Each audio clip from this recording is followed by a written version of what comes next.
Gujarat in last 10 years has done extremely well in the front of e-governance.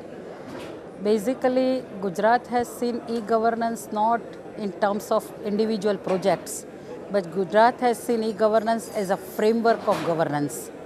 Like for e-governance, there is a requirement of infrastructure. So Gujarat has created e-governance infrastructure like state-wide area network, having connectivity between state headquarters to district to taluka, and all 14,000 villages are today connected. And information highways are available up to village level. Gujarat has also created state data center, which is a secured place for hosting the data and application. And in Gujarat, both wide area network and data center are co-located. Gujarat has created 14,000 e-gram centers to disseminate the services. Application in different sectors like health, then civil supplies, education, then industries department, urban department, rural development department, social justice and empowerment department, they are all growing parallelly.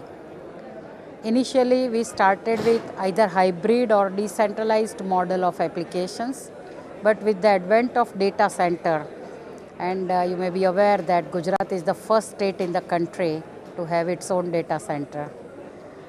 Most of the applications are now coming up as a centralized architecture based applications. Gujarat has not only looked at citizen services, but to give better services in more transparent and accountable way, there is a requirement to re-engineer the internal government processes also. So Gujarat has taken up in a big way the internal process re-engineering and automation of internal processes like integrated workflow and document management system, e-procurement system, then monitoring system, planning system, budget system. These are certain internal to the government, but that is enhancing the citizen services. So Gujarat is looking e-governance not only as a one phase to citizen, but second phase to governance itself. So Gujarat believes in not only delivering of services, but enhancing the governance. That is the basic model of e-governance today.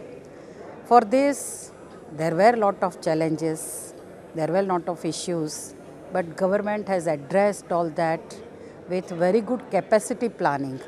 Like we believe in changing karmacharis into karma yogis and giving information and technology related training, giving refresher training. So today, almost all the employees of the government, those who are dealing with e-governance, they are very well trained to operate and work with the ICT components. So capacity building is that part. Gujarat is also looking at industrial development in information and communication technology, both in IT and ITES services. So far Gujarat was known for industrial development in the automobile sector, pharmaceutical sector, diamond sector, but emerging in a big way in ICT sector also, both in public services within the government and in terms of industry of information and technology development. Ma'am, my question, I think that what is the mantra of success in Gujarat and no state in India has achieved the success as Gujarat. So according to what is the Gujarat mantra of success is like our Honorable Chief Minister believes that IT is equal to IT plus IT. That is information technology plus Indian talent is equal to India tomorrow. So everybody says that there are 8 millennium development goals.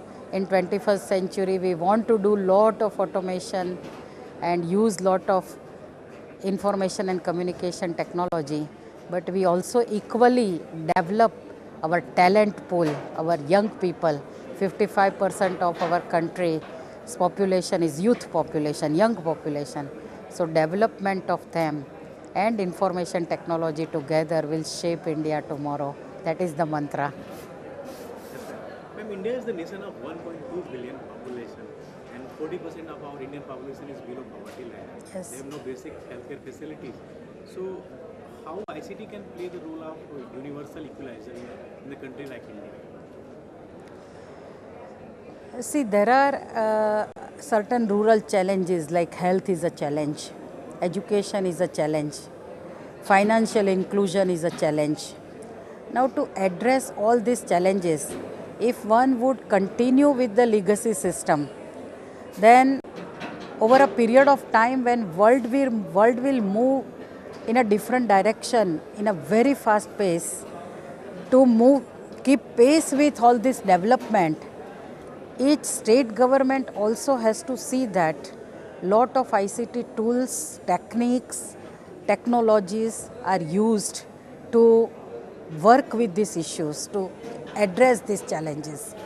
Like I'll give you a simple example. Information and communication technology, people are telling that can bring digital inclusion, like Narega project, where the total payment was made in bank and so many bank accounts were created. Lot of ICTs come in the picture.